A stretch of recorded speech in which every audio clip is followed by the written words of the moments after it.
Halo, selamat sore pendengar Trijaya. Balik lagi bersama Riri Artakusuma dan masih di 104,6 Trijaya FM, The Real News and Information.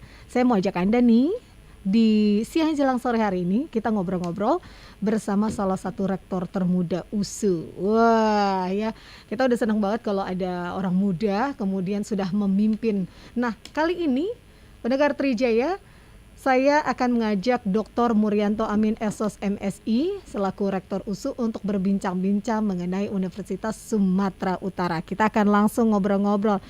Halo Dr. Murianto, saya panggilnya Bapak Murianto kali ya. Panggil abang aja. Kenapa Pak? Panggil abang aja, nggak usah Oh, panggil panggil bapak. Abang. Wah, terlalu dekat nih kita nih. Oke, Abang, gimana rasanya jadi rektor termuda ini? Luar biasa banget deh. Rasanya ya apa ya? Banyak yang harus dikerjakan. Kayaknya sepertinya ekstra tenaganya harus dikeluarin penuh nih. Iya, capek, terus capek tapi juga memberikan semacam semangat untuk bahagia gitu. Karena yang mau kita lakukan itu untuk perbaikan dan peningkatan kualitas sumber daya manusia di Indonesia. Oke, Abang, tapi sebelumnya saya juga pingin tahu nih, kalau bahasa anak Jakarta sekarang tuh kepo. Apakah Abang tuh pernah berpikir bahwa akan menjadi rektor dalam usia saat ini? Nggak, nggak pernah lah dari itu.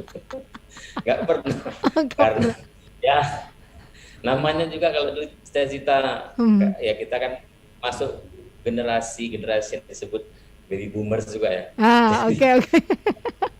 generasi ini cita-citanya itu ya kalau kerja pun di kantor pakai dasi kan Iya, gitu. iya, iya. Nah, nggak pernah terbayangkan bisa dari dulu, nggak pernah terbayangkan mau jadi rektor gitu, Aha. nggak pernah. Oke. Nah, tapi sekarang sudah jadi rektor, termuda pula, sudah setahun menjabat sebagai rektor USU nih. Kira-kira Riri pingin tahu juga, dan juga pendengar Trijaya, keseharian seorang rektor itu ngapain aja? Apakah cuma ngurus akademis dan urusan kampus saja, atau kesibukan lainnya tuh kira-kira apa lagi, Bang? Kesibukan lainnya itu selain ngurusi akademik, rektor itu juga ngurusi administratif. Hmm. Misalnya bangun infrastruktur. Jadi ini banyak pelajaran baru yang harus diketahui oleh rektor ya. Jadi misalnya mau bangun ruang kelasnya kayak apa, mau bangun misalnya gedung dengan kebutuhan saat ini kayak apa. Jadi kita harus tahu itu, harus tahu teknisnya kayak seperti apa, terus kemudian desainnya yang bayangin aja itu semua konteksnya di luar dari konteks akademik, substansi akademik ya, misalnya perkembangan pengetahuan yang saya pelajari Enggak. itu di luar dari itu semua. Jadi pada saat itu kita masuk ke wilayah yang sehari-harinya jarang kita geluti. Itu yang pertama. Yang kedua, jadi direktur itu harus juga membangun relasi atau bersilaturahmi dengan banyak orang. Ya. Ya, karena kepentingannya kan juga banyak ya, tidak sedikit yang ingin misalnya membangun kerjasama dengan Universitas Sumatera Utara, baik hal-hal yang bukan hanya urusan negara, urusan umum, tapi juga urusan pribadi. Nah ini kita harus pandai-pandai menjalin silaturahmi itu, atau kalau mau disebut kerennya ya relasi. Kira-kira gitu, itu triknya juga ada ya, membuat orang kalaupun tidak dipenuhi permintaannya, dia juga tidak kecewa, kira-kira gitu. Jadi ini Oh. hal pelajaran baru yang saya alami sebagai rektor selama setahun ini. Oke. Nah, Bang, kondisi USU saat Abang baru memimpin, boleh dong diupdate kepada pendengar Trijaya juga, Bang. Saat ini kondisinya seperti apa? Pada saat saya masuk itu ada fondasi yang sebetulnya sudah ada ya dulu ya, sejak saya kan sebenarnya juga masuk kabinet sebagai dekan di FISIP USU. Oke. Lalu saya sebenarnya tahu di mana, setidaknya saya tahu dan mengerti di mana posisi USU. Dan tantangannya setelah saya masuk, ada perubahan yang cukup luar biasa di fondasi, terutama untuk mengantisipasi kebijakan Merdeka Belajar Kampus Merdeka yang pada saat saya menjadi rektor di Universitas Sumatera Utara itu persepsinya masih berbeda-beda. Bagaimana pelaksanaan Merdeka Belajar yang harus sudah dimulai pada saat saya sebelum menjadi rektor, dan saya harus mengejar ketertinggalan itu. Misalnya begini, misalnya memberikan atau mengubah metode pembelajaran di ruang kelas. Jadi metode pembelajaran di ruang kelas itu yang selama ini misalnya dosen mendominasi, lalu kemudian memberikan kepada mahasiswa tugas-tugas yang sangat menjenuhkan begitu ya bagi mahasiswa, dengan rutinitas yang dulu misalnya pertemuan 16 kali pertemuan harus di kelas. Saat ini itu harus diubah. Misalnya dosen tidak boleh mendominasi ruang kelas. Jadi bolehlah mahasiswa itu menunjukkan passionnya, apa yang dia mau itu. Bahkan kalau dia mau belajar satu disiplin ilmu di luar dari prodinya, itu dia dibolehkan. Misalnya semester 1, semester 2, terus pada masuk semester 3, dia mau ngambil prodi lain selama 1 semester sebanyak 20 SKS, itu dibolehkan. Lalu dosennya kemudian bingung kan, kenapa dia nggak ngambil mata kuliah saya? Lah, kebijakannya memang dibenarkan kalau mahasiswa boleh mengambil apa saja yang dia mau, apa saja yang dia sukai, untuk memberikan ruang terhadap apa yang dia inginkan, dan itu tidak disediakan di prodinya atau di fakultasnya. Nah, itu proses transisi perubahannya cukup fundamental ya, cukup banyak. Misalnya gini, kalau anak-anak, sebagai contoh anak-anak prodi ilmu komunikasi, ya, yang kita berikan sebanyak 20 SKS dan mereka membuat sebuah proyek independen atau magang, kemudian hasil magang dan proyek independennya itu bisa membuat sebuah film pendek. Jadi cukup, jadi nggak usah lagi kuliah di kelas, lalu cuma membuat sebuah proyek itu, dia belajar di, sebut saja lah saya misalnya belajar di MNC untuk membuat organizing satu berita gitu ya, undang narasumber, membuat konten, terus kemudian memastikan semua alat-alat peralatan yang dibutuhkan itu bisa tersedia, lalu dibuat serinya, dan selama masa proses semesteran itu dia kemudian punya karya di situ, karya yang itu menjadi hak cipta dia. Nah, ini ya udah lulus anak ini mengambil mata kuliah mahasiswa ini. Itu yang saya sebut fondasinya cukup berubah di ruang-ruang kelas. Luar biasa. Nah, ini yang saya hadapi di awal-awal, dan sampai sekarang resistensinya masih ada. Sepertinya bakal iya sih ya, pasti masih ada, karena itu memang cukup fundamental, dan saya baru dengar juga sih sekarang ini boleh seperti itu ya. Ya, boleh. Karena gini, kalau menurut survei yang kami lakukan di internal, itu banyak mahasiswa kita yang sebetulnya pada waktu milih prodinya dia salah banyak sebabnya, misalnya orang tua. Iya, betul. Terus sekarang ada pilihan macam-macam dan dia milih asal aja, sembarang aja. Nah, pada saat dia ikuti kuliah, dia terus bingung ya, mau ngapain, nggak ada yang saya inginkan pada saat dia kuliah di prodi yang dia lulus, di prodi tertentu. Nah, lalu kemudian nggak ada jalan keluarnya. Jadi selama tidak ada kebijakan Merdeka Belajar ini, banyak mahasiswa yang kemudian di tengah jalan dia harus drop out.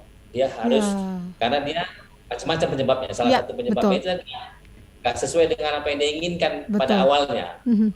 Nah, untuk melakukan itu, menyediakan itu, maka kita harus merelaksasi kurikulum dan metode pembelajaran. Jadi kalau dia misalnya tadinya masuk satu prodi, tapi sebagai contoh begini ya, ada seorang mahasiswa yang pernah curhat pada saya gitu. Saya pilih jurusan prodi ini karena saya awalnya ini saya kira bisa, saya punya semacam event organizer, terus kemudian saya bisa pull in charge di situ gitu ya. Apa yang harus saya lakukan? Jadi saya bilang memang nggak ada ruangnya pada saat saya menjadi dekan itu. Jadi saya harus memberikan tanda tangan kepada dia bahwa dia DU itu rasanya saya ngenes lah gitu ya. Kenapa nggak ada jalan keluar bagi mahasiswa Iya, yang iya, iya. tengah jalan stuck. Nah maka sekarang sudah ada jalan keluarnya. Ya sudah, Anda ambil aja magang di mana kayak atau membuat proyek independen yang nilai 20 SKS itu diaktualisasikanlah apa yang diinginkan di situ. Kan dibimbing oleh seorang dosen. Ya. Dosennya juga yang kita sebut sebagai dosen penggerak. Oh. Dosen penggerak ini kita berikan pemahaman bahwa mahasiswa ini dia passionnya itu di sini, bukan di prodi dia. Oke. Ketika dia mau memenuhi passionnya itu, maka dibuatlah yang namanya capaian lulusan. Kayak apa kira-kira setelah dia mengikuti mata kuliah atau program ini, dia harus jadi apa?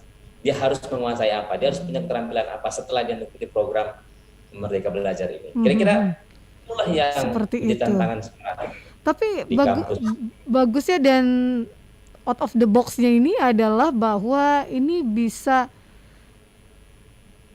tercapai rasa passion mahasiswa sebetulnya, dan ini bagus sekali gitu ya Bang. Artinya semua mahasiswa pun bisa berkarya, bisa tetap enjoy. Ini yang penting soalnya, terutama belajar di masa-masa pandemi ya seperti sekarang, tidak mudah juga untuk mereka bisa lebih enjoy, apalagi kalau ternyata prodinya itu dipaksakan dan lain sebagainya.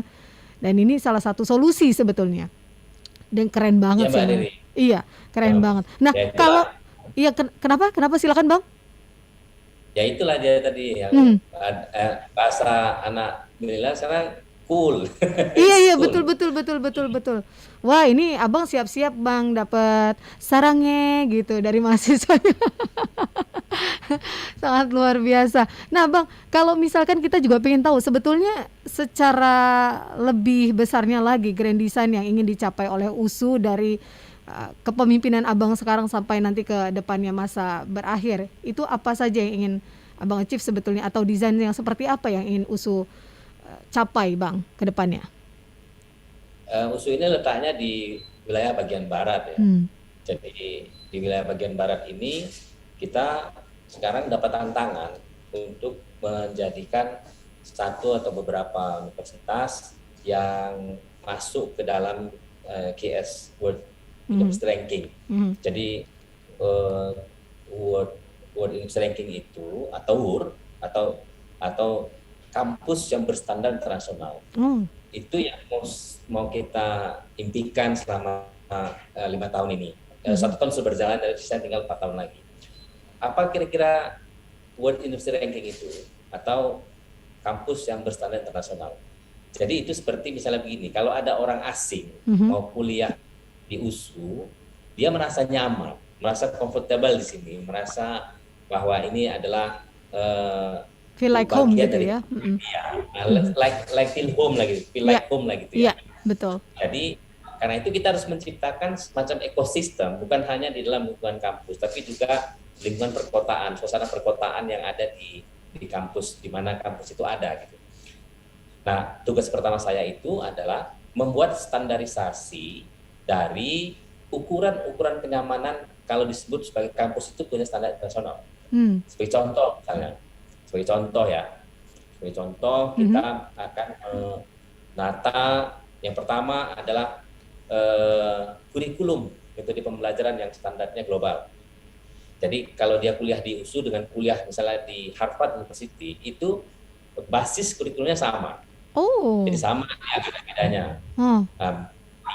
Cuman yang perlu kita tawarkan adalah konten yang berbeda dengan Harvard itu apa. Maka kita kemarin mengambil konten yang namanya local wisdom. Bahwa di ini banyak materi-materi konten lokal yang kemudian itu bisa menjadi sumber atau rujukan untuk membuat masyarakat itu bisa lebih adem, lebih berkarakter, dan lebih produktif. Banyak nilai-nilai yang bisa dipelajari di Sumatera Utara itu. Maka kurikulumnya tadi, meskipun dia berstandar internasional, tetapi kontennya konten lokal. Misalnya ini, kurikulum mengenai kuliner lokal, ya, belajar mengenai kuliner lokal Kuliner di lokal. Sumatera Utara lah. Mm-mm. Nah, Sumatera Utara ini kan sangat dikenal secara nasional, itu kalau kemarin itu kalau nggak nyicipi makanannya ya nggak, namanya nggak ke Medan atau nggak ke Sumatera Utara.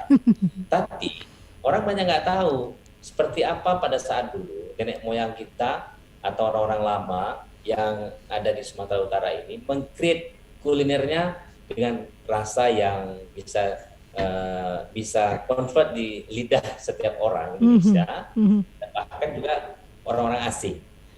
Kita harus tahu nilainya itu apa pada saat dia menciptakan kuliner itu. Nah, ini ditampilin sebagai sebuah keunggulan karakteristik di mata kuliah.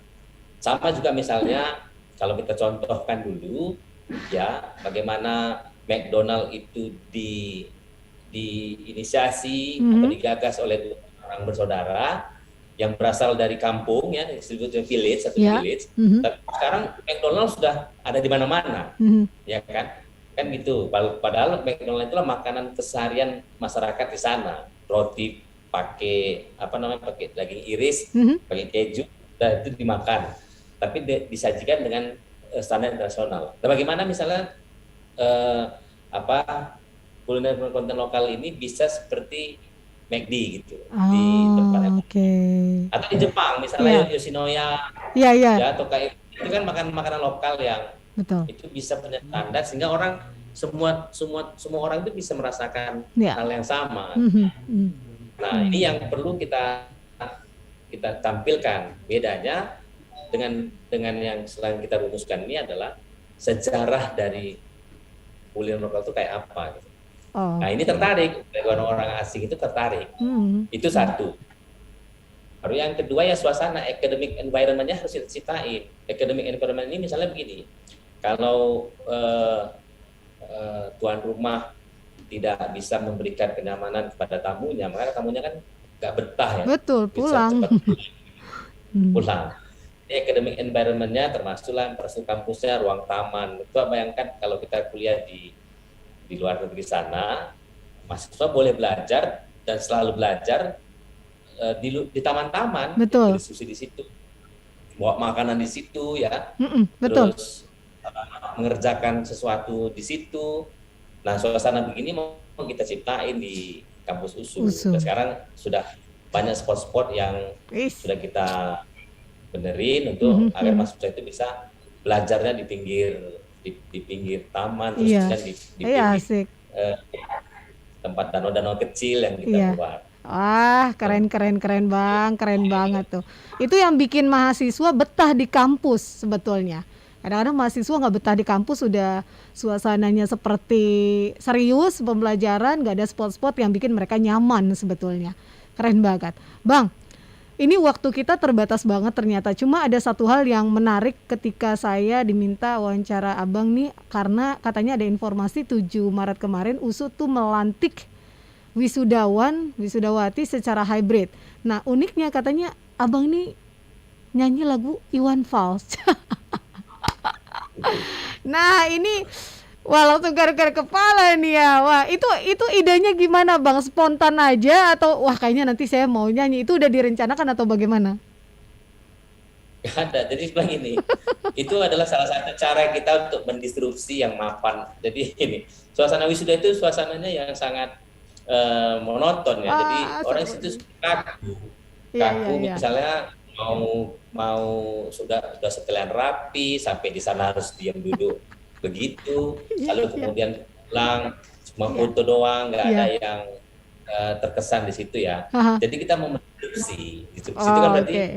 apa kira-kira yang membuat ini bisa menjadi sebuah kenangan dan memberikan Mhm. semangat pada adik mahasiswa? Aha. Lalu waktu itu ya udah spontan aja, ya udah kita nyanyi aja. Nah, Oke. selama ini ada di USU itu ada namanya Profesor Ben. Ya, cuma juga Oh, gitu oke. para ya bapak Profesor Ben, bapak dan ibu Profesor Ben nyanyi ya seperti nyanyi kayak di pesta. Iya, iya, iya. Jadi ton begitu ya. Heeh. Nah, waktu itu kita buat suasananya seperti konser. Jadi mereka Wah. juga menari begitu di tempat-tempatnya. Aha. Ya udah, padahal suara kita pun nggak bagus-bagus sekali, cemprak. Nah, lagunya pun ada pesan. Iya, Lagunya iya, kita iya. pilih Jadi nggak terlalu Bagus. serius ya Bang ya? Iya, jangan terus serius hidup ini. Iya betul. Wah kayaknya Ternyata eh, begitu anak-anak itu terus dia kemudian mengekspresikan gaya yang masing-masing. iya Kalau kita lihat di YouTube itu ada yang berjoget begini, ada yang iya. begini. Wah seru. Sepertinya saya perlu ambil nanti master lagi nih di USU nih. Kayaknya seru nih ya. Ya saya tunggu ya, saya tunggu ya. Kita ketemu ya. Berarti masternya 2 kali nih.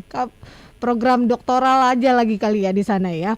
Nah, kita juga pengen tahu harapannya nih, Bang, ke depannya untuk USU sendiri, terutama untuk dalam rangka berkontribusi juga sebagai sebuah lembaga pendidikan di Indonesia.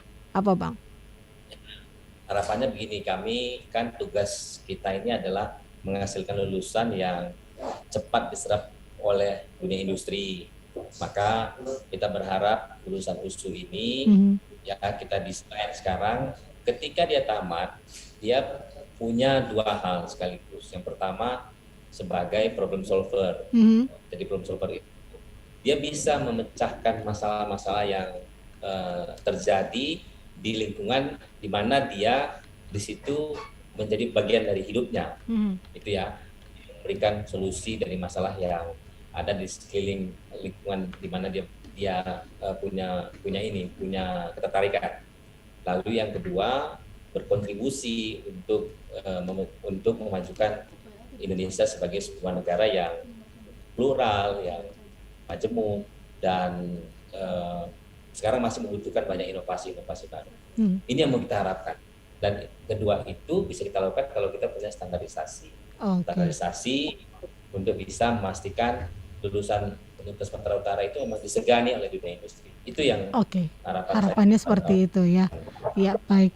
Nah, ini ada satu pertanyaan dari sekian banyak pertanyaan karena memang waktunya terbatas sekali. Ada satu pertanyaan yang ingin ditanyakan dari Mbak Tina. Apa jurusan unggulan yang dimiliki USU?